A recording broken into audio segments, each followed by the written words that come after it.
एक खूबसूरत से आशियाने में कई सारे पक्षियों ने अपना अपना घर बना रखा था। उन पक्षियों के नन्हे नन्हे बच्चे थे। वहीं पर एक चिड़िया जिसका नाम मोनी चिड़िया था। मोनी चिड़िया के 3 बच्चे थी। वो अकेले ही अपने बच्चों का पालन पोषण करती थी। मोनी चिड़िया के घर के सामने वाली डाली पर ही एक जॉनी कोयल का घर था। उसका एक पुत्र चिंटू जो बेहद शरारती था, जो हर समय मोनी चिड़िया के घर आता था और उसके नन्हे नन्हे बच्चों को छेड़ता था। एक दिन सवेरे मोनी चिड़िया का एक बच्चा, माँ, आज भी वो चिंटू आया था और उसने हमें बहुत सताया। उसने अपनी चोट से हमारे पंखों को कितना मारा है कि हमारे पंखों से खून निकलने लग गया। ये चिंटू कुछ ज्यादा ही शरारती हो गया है। अब मुझे उसकी माँ से जाकर बात करनी ही होगी। मोनी चिड़िया उड़ते हुए जॉनी कोयल के घर जाती है और जॉनी कोयल को चिंटू की सारी शरारत के बारे में विस्तार से बताती है। जॉनी कोयल गुस्से में अपने पुत्र चिंटू को बहुत मारती है। अरे बहन जी, आप ये क्या कर रही हो? बच्चों को इस तरह से मारा नहीं करते। नहीं बहन जी, ये आजकल ना ज्यादा ही शरारती हो गया है। इसकी हरकतें दिन ब दिन बढ़ती ही जा रही है।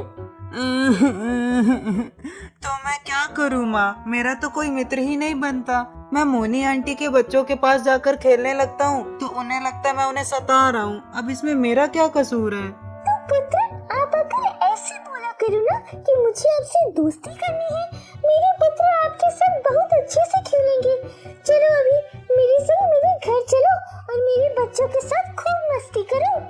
मोनी चिड़िया चिंटू को अपने घर ले आती है और अपने बच्चों के साथ चिंटू को खेलने लगाती है। कई दिन यूं ही बीत जाते हैं। मोनी चिड़िया के बच्चे जॉनी कोयल के पुत्र चिंटू के साथ बेहद खुश थे। वो चिंटू के साथ काफी मस्ती करती थी। देखते ही देखते बरसात का मौसम आ जाता है। एक दिन अचानक एक बड़ा तूफान आता है और वो सारे जंगल के पेड़ पौधे को तहस नहस कर देता है, जिसकी वजह से कई सारे मासूम जानवर और पक्षियों की मृत्यु हो जाती है। सारे पक्षियों का घर टूट गया था, जिससे उसके बच्चे बिखर गए थे। चिंटू एक डाली पर बैठकर जोर जोर से रो रहा था। माँ, मुझे छोड़कर कहाँ चली गई? प्लीज माँ, आ जाओ, मुझे अकेले बहुत डर लग रहा है। तभी वहाँ पर मोनी चिड़िया आती है और कहती है, अरे पुत्र चिंटू, तुम यहाँ बैठकर रो क्यों रही हो? तुम्हारी माँ जॉनी कहाँ है? मेरी माँ बाढ़ के पानी में कहीं बहकर चली गई। मैं कब से अपनी माँ को ढूंढ रहा हूँ पर मुझे वो दिखाई ही नहीं दे रही। और आपके भी तीनों बच्चे कहाँ हैं? पुत्र चिंटू, तूफान में मेरे भी 3 नन्हे बच्चे कहीं चले गए हैं। इस तूफान में तो कई सारे पक्षियों की मृत्यु भी हो गई है, कई सारे जानवरों की मृत्यु हो गई है। पता नहीं मेरे बच्चे जिंदा भी हैं या नहीं। चलिए हम उन्हें ढूंढते हैं, शायद वो यहीं कहीं फंस गए हों। नहीं पुत्र, तुम नहीं आ सकते। तूफान के कारण सब कुछ तहस नहस हो गया है। मैं अकेले ही जाकर देखती हूँ, तुम यहीं बैठकर मेरी राह देखना। उसके बाद मोनी चिड़िया उड़ते हुए जंगल की ओर जाती है।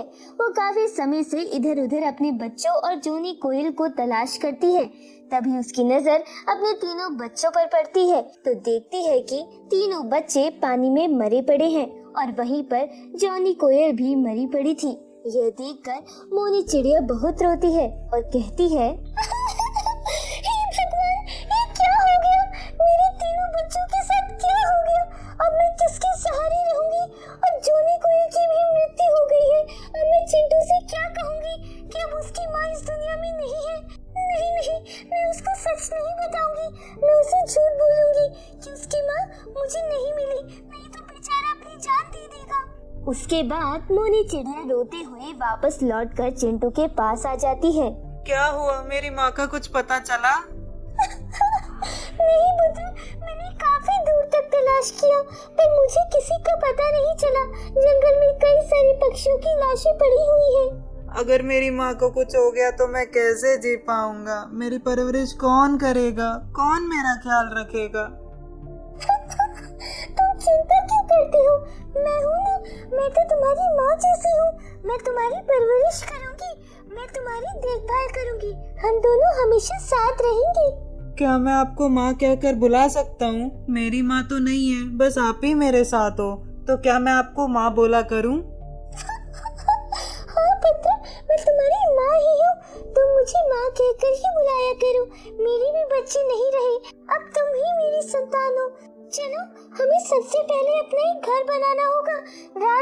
थोड़ा ही समय बचा है, उससे पहले हमें अपने लिए घर की व्यवस्था करनी होगी।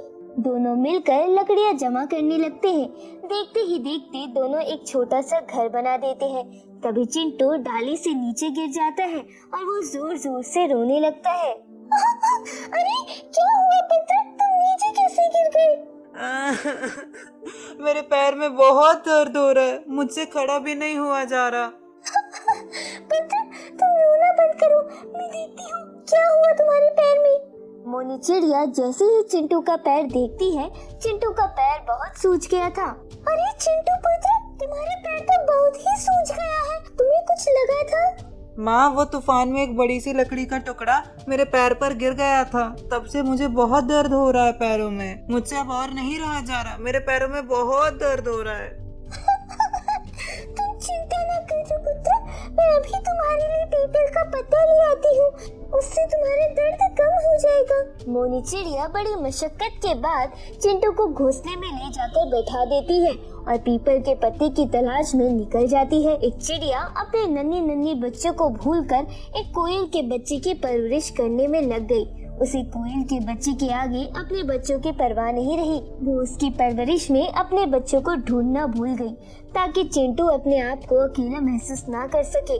काफी मेहनत के बाद वो एक पीपल का पत्ता ले आती है और चिंटू के पास अपने घोंसले में आ जाती है। ये देखो पुत्र, पीपल का पत्ता, इसे मैं तुम्हारे पैर पर बांध दूंगी तो सारा दर्द तुम्हारा दूर हो जाएगा।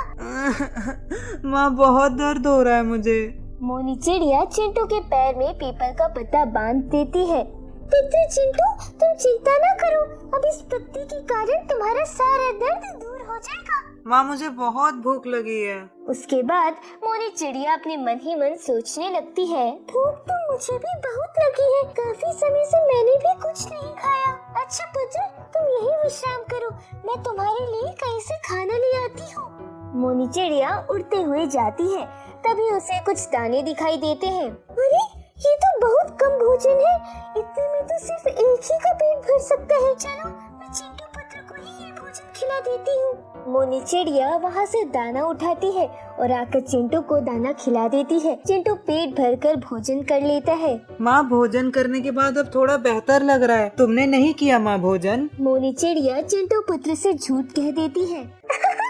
हाँ पुत्र, जब मैं तुम्हारे लिए दाना लेने गई थी तब मैंने वहीं पर पेट भरकर भोजन कर लिया था। चलो अब तुम सो जाओ। एक दूसरे पक्षी के बच्चे के खातिर मोनी चिड़िया खुद भूखी रही, पर उस बच्चे को भूखा नहीं रहने दिया। चिंटू पैर के दर्द के कारण बार बार उठकर रोता रहा और मोनी चिड़िया उसका बहुत ख्याल रखने लगी। सारी रात जागकर वो चिंटू के पैरों की मालिश करती रही, तब जाके चिंटू रात में चैन की नींद सो पाया और मोनी चिड़िया रात भर चिंटू के लिए जागती रही। अगले दिन सवेरे, अरे पुत्र चिंटू, अब तुम्हारा पैर का दर्द कैसा है? हाँ माँ, मेरे पैरों का दर्द काफी बेहतर हो गया है और ये सब आपके ही कारण हुआ है। आप मेरी जितनी चिंता करती हो मुझे सब पता है। कल से आपने कुछ नहीं खाया, मेरे खातिर आप सारी रात जागती रही। आज अगर मेरी माँ होती तो वो भी मेरे लिए इतना कष्ट नहीं सह सकती थी जितना आपने मेरे लिए किया है। सच में मैं बड़ा भाग्यशाली हूँ कि मुझे आप जैसी माँ मिली। आप अपने बच्चों को भूलकर मेरी परवरिश करने में लग गई। सच में आप बहुत महान हो। आपकी ममता ने मुझे दीवाना कर दिया है कि मैं आपके बिना रह भी नहीं सकता। ये सब तो भाग्य का खेल है पुत्र, मुझे भी तुम्हारे रूप में एक संतान मिल गई। हम दोनों हमेशा साथ रहेंगे, खुश रहेंगे और एक दूसरे का दुख दर्द बांटते रहेंगे। इसी तरह एक चिड़िया ने किसी और के बच्चे को अपना बच्चा मानकर उसकी परवरिश में लग गई। कोयल के बच्चे की खातिर वो अपने नन्हे नन्हे बच्चे को भी भूल गई।